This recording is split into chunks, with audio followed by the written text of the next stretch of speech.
So it's time to take a look at our aluminum tracks, some of the hardware that comes with our setup, and also discuss some of the things that are going to be important for you to remember now instead of later during the installation.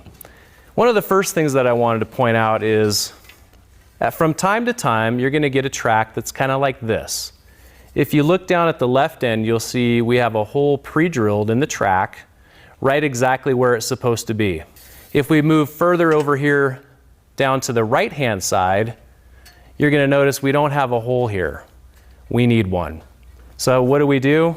We're going to go ahead and just drill one ourselves. No big deal. So basically any type of bit is going to get us down and through this aluminum. We want to center it as close as we can.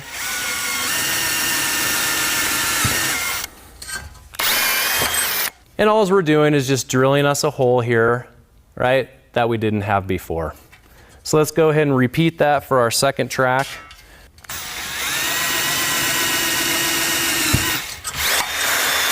Now that we've got that step taken care of, it's time to take a look at some of the hardware. The hardware that you'll see here are the same carriers that we use in any tracking system. The thing to remember now about a bypass system is for every one panel we have, we're going to use 2 carriers. In the installation we're going to do today, we have 4 total panels. So we need 8 total carriers. The thing that's important to remember about the carriers is that they are adjustable in their height. From the factory, we expect that most of these are at exactly the same height. You do want to lay them all down and kind of take a quick look just to ensure that one isn't shorter or taller than all the others. If they are, we're going to go find our installation wrench and our adjustment wrench, and we're going to go ahead and raise or lower these carriers as needed to make sure they're all the same. One of the things that I love to do at this point as well is you see these white pieces on top of our carriers. Well, these white pieces are called a friction brake, and they kind of look like this.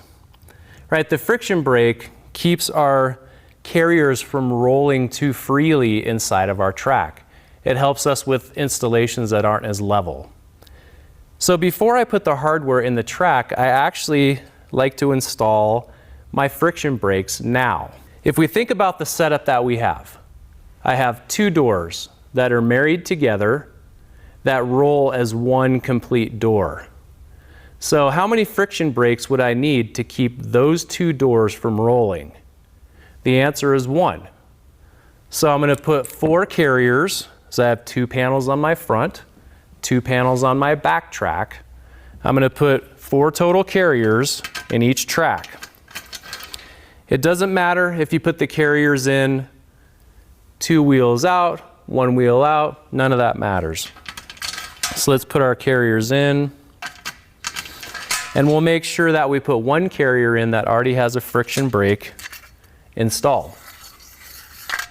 So you can see when we start to turn on the friction brake, now the carrier doesn't move freely anymore. So we'll repeat that for the second track.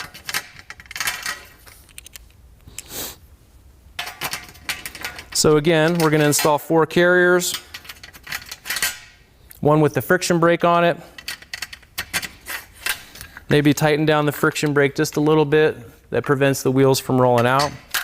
If you're ever in need of the friction brake, it's kit 4564, comes with everything, and also comes with some very handy instructions on how to install it.